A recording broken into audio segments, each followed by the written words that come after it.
La deuxième saison de l'incroyable série Marvel Loki arrive dans à peine quelques jours, et je le sais que tout le monde ne se souvient pas forcément de la première saison et son final, ou même de ce que la première saison a mis en place pour la suite. Il est alors temps pour nous de faire un résumé complet avec les éléments les plus importants à savoir avant de débuter la saison 2, avec du Loki, l'autre Loki, et puis les autres aussi dans le fond là, les Loki. On récap le tout, histoire que tout le monde puisse profiter au mieux de la série Marvel ultime. Sortez vos costumes de super-héros, installez-vous confortablement et exposez le pouce bleu avec le gant de l'infini. Je suis HeroesF et aujourd'hui, on marche dans les pas de Loki et on résume toute l'histoire de la première saison. Bon visionnage.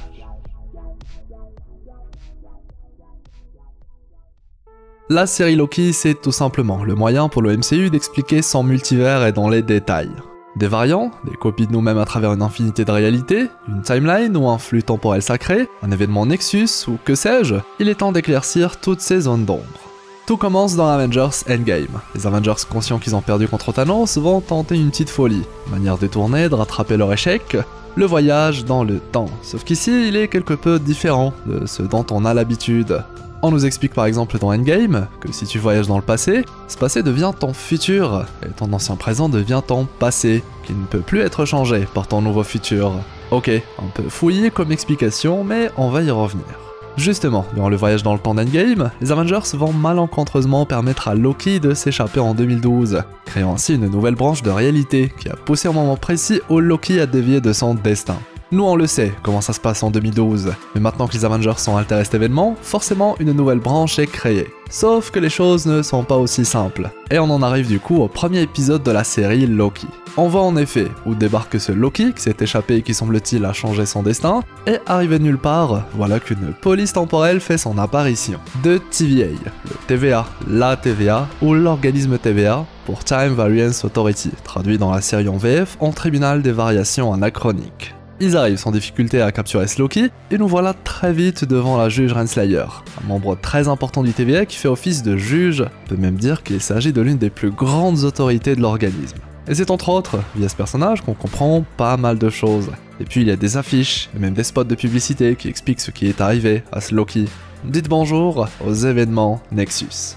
Un Nexus, ou Nexus Event, arrive lorsqu'un être quel qu'il soit dévie la trajectoire du destin. On va dire que c'est ça, pour l'instant. Car voyez-vous, on vit dans ce que le TVA appelle le flux temporel sacré, The Sacred Timeline.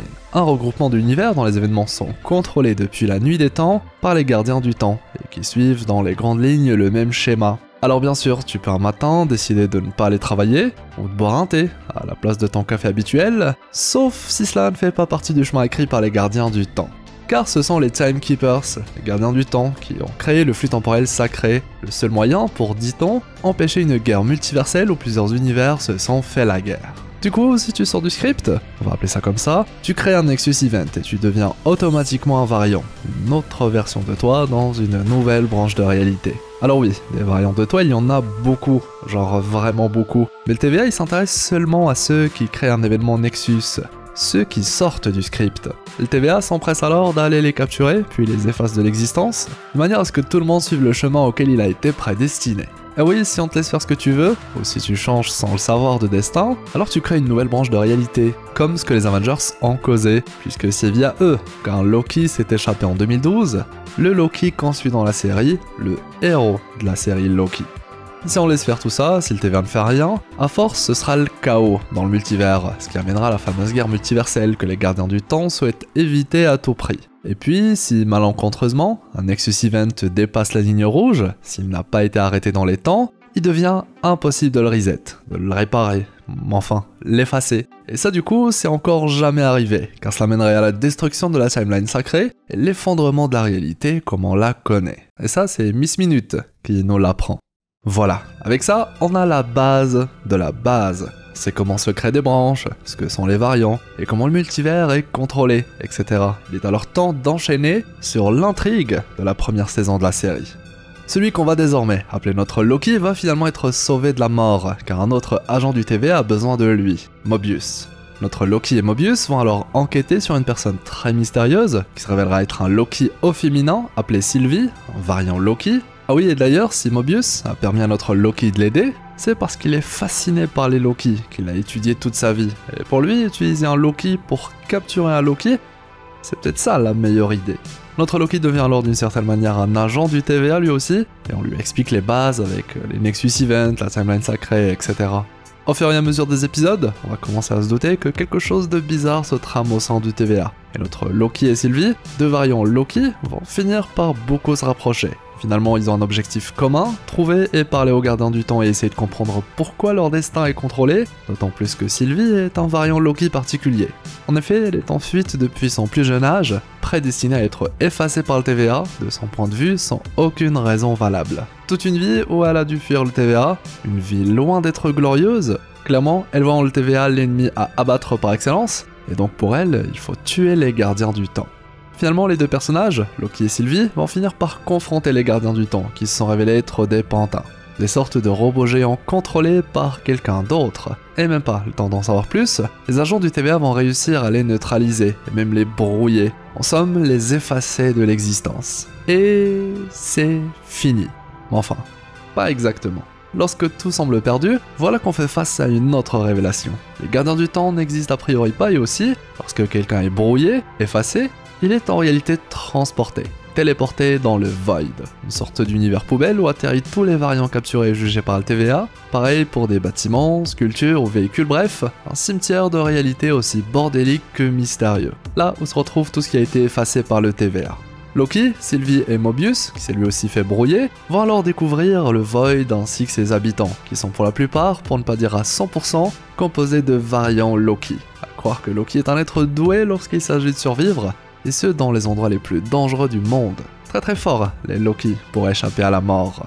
Bien évidemment, le Void est un endroit très dangereux, car la Yacht, une géante créature mystérieuse, y habite, et parfois elle dévore des grandes surfaces du Void, peu importe ce qui s'y trouve.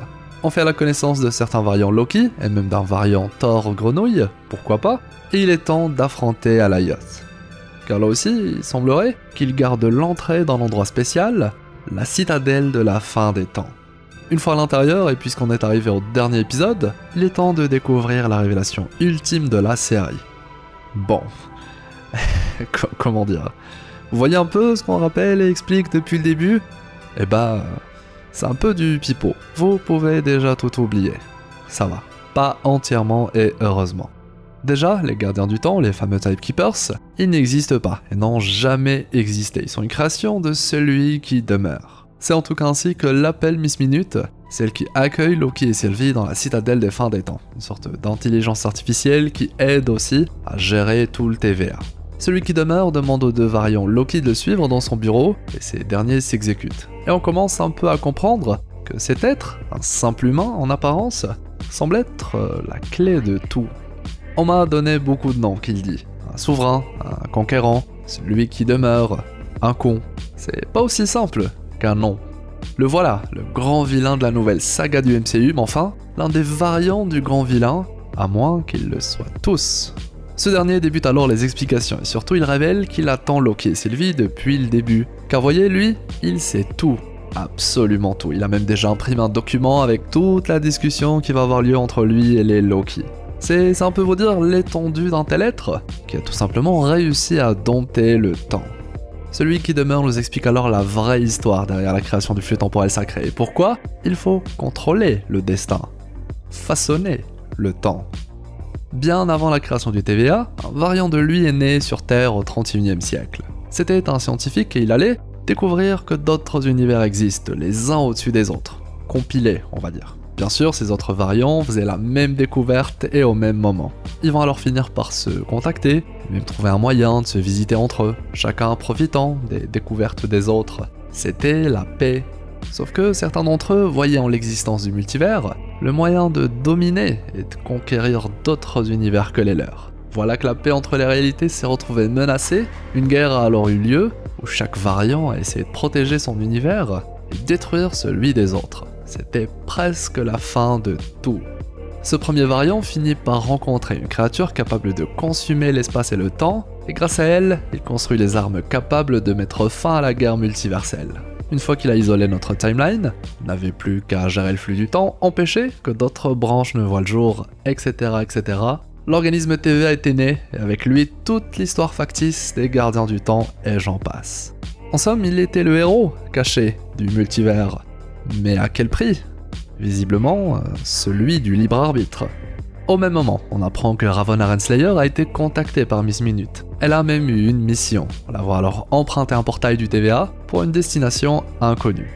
De retour dans la citadelle, Loki et Sylvie ont alors deux choix. Continuer de diriger l'œuvre de celui qui demeure, le TVA, le seul moyen qui empêche l'arrivée de la guerre multiverselle, ou alors le tuer, voir le TVA s'effondrer, donnant ainsi tôt ou tard naissance à la guerre multiverselle et donc au retour de celui qui demeure, comme dans l'histoire du Variant. Voici alors arrivé le moment où Loki et Sylvie seront en désaccord, et où Sylvie va manipuler Loki puis tuer celui qui demeure, à cause de qui toute sa vie a été un enfer. Suite à la mort de celui qui demeure, tout s'effondre, le flux temporel sacré n'est plus isolé, et Multivers redevient ce qu'il était avant l'arrivée du TVA. De retour dans les locaux du TVA, Loki se rend compte que tout a changé, en commençant par le fait que Mobius ne se souvient plus de lui. Pire, une grande statue de celui qui demeure est visible dans le décor, la preuve que les variants de celui qui demeure, même les plus maléfiques, sont enfin libres. Fin. Voilà. Eh bien, ça pour un résumé, ça en fait des trucs cool à se remémorer. J'ai l'impression d'avoir vu toute la première saison de Loki, et j'espère que cette vidéo vous a permis de mieux comprendre le tout, de vous souvenir pour certains ou de rafraîchir certaines infos pour d'autres. Je compte sur vous pour m'aider dans les commentaires si j'ai oublié un truc ou deux, aidant tout le monde via l'espace commentaire en partageant des éléments que je n'ai pas forcément souhaité détailler. Et on se donne déjà rendez-vous pour la saison 2 qu'on va analyser après chaque épisode sur la chaîne. C'est le moment d'activer la petite cloche. Clairement, j'ai hâte de débrief chaque épisode, comme on l'a fait avec la première saison. Merci pour votre confiance, merci pour votre fidélité, merci pour vos pouces en l'air, le like avec le gant de l'infini. Je suis toujours très content de voir que vous êtes très nombreux à soutenir mon travail, et puis abonnez-vous si ce n'est toujours pas fait. On se donne rendez-vous dans les prochains jours pour une nouvelle vidéo, et n'oubliez pas aussi de participer au concours sur Instagram pour les intéressés. On a récemment parlé du trailer de la saison 2 de la série Loki, mais aussi de l'histoire infernale du Ghost Rider, à ne surtout pas manquer. Quant à moi, eh bien, je vous souhaite une agréable journée ou soirée. C'était Hirosef, votre explorateur d'univers préféré, pour vous servir.